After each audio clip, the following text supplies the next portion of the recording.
What is considered lazy, but is really useful, practical? Sleeping as much as your body needs.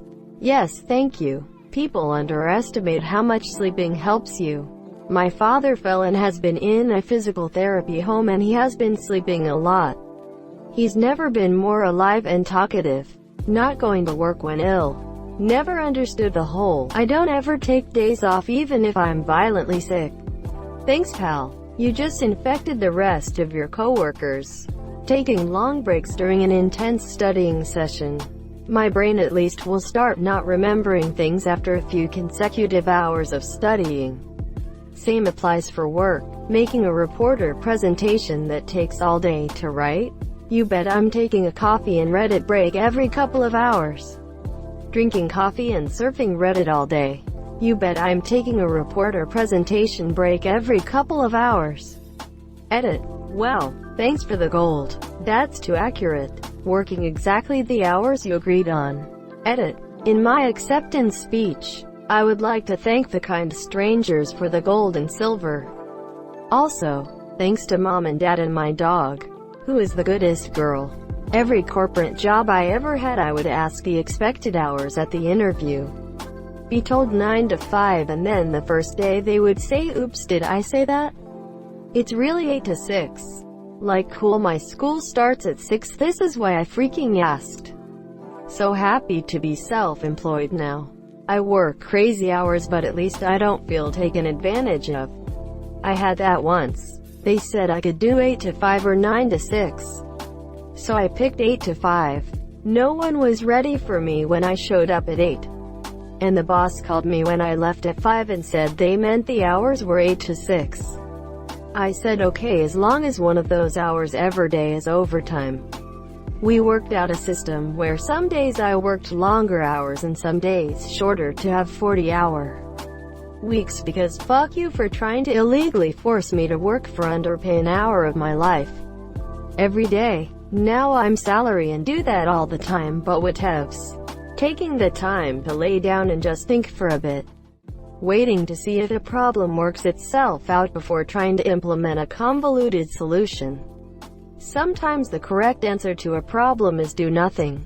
And sometimes the correct answer, let's wait and see if we can understand the problem better. But no. It's always a competition of the idiots who think the first one to suggest action is the best. Taking all your vacation. You will not get any commendation for not using it. And if your boss gets on your case about taking the vacation that the company offers you, like my old boss did, then look for a new job. Well, is this a thing? In Norway, it's both illegal for an employer to deny the full vacation and illegal for an employee to not take the full vacation. Some of it can be moved to next year, but the full 5 weeks shall be taken. Real kicker of this? It's the employer who is punishable for both offenses. Wait, so it's a flat 5 weeks regardless of time with the company, etc. My company starts with 10 days vacation until you've worked there 4 years, then it goes to 15 days. Then after 8 you get 20 days of vacation.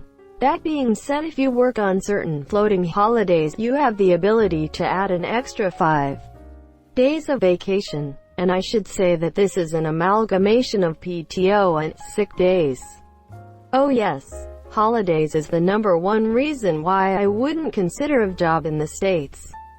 5 weeks before public holidays, of which there are 8 days, is the standard starting amount in my industry in the UK. Sick days would not count towards this total. 10 days is frankly inhumane even if it didn't include sick days. Sure, I could earn more money in America, but I would have no time to spend it. Remember, efficiency is just clever laziness.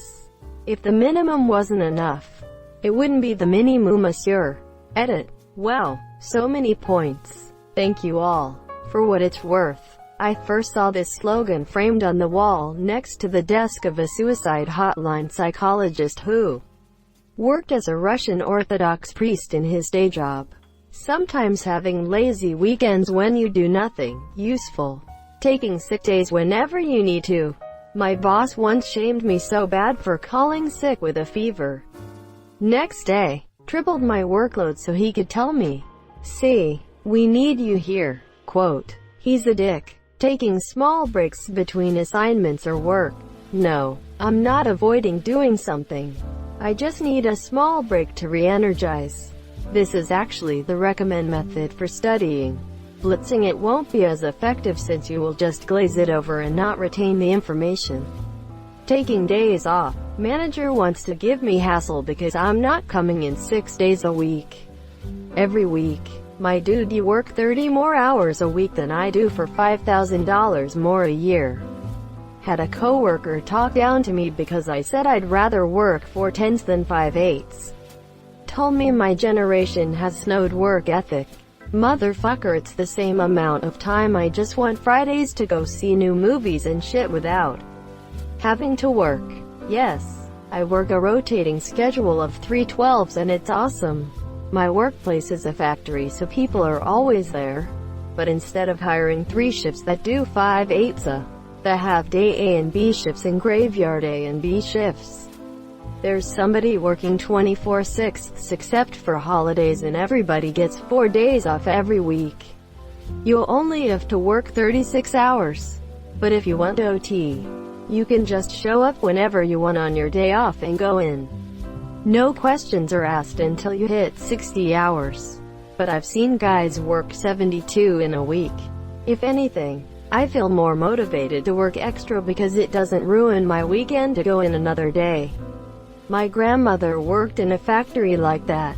It sounds like heaven. I don't have a set schedule, and work 2 jobs. The second one was supposed to be part-time, but I thrown into 25 to 39-hour weeks. Plus my second job, which always gives me 15 to 20 hours. I feel dead because I don't get a day off, and I've grown to hate my work because they refuse to give me a set schedule, at least letting dishes soak in the sink. Please upvote so I can show my wife. Putting work off until a closer deadline. When it's a big project, it's efficient to chip at it bit by bit.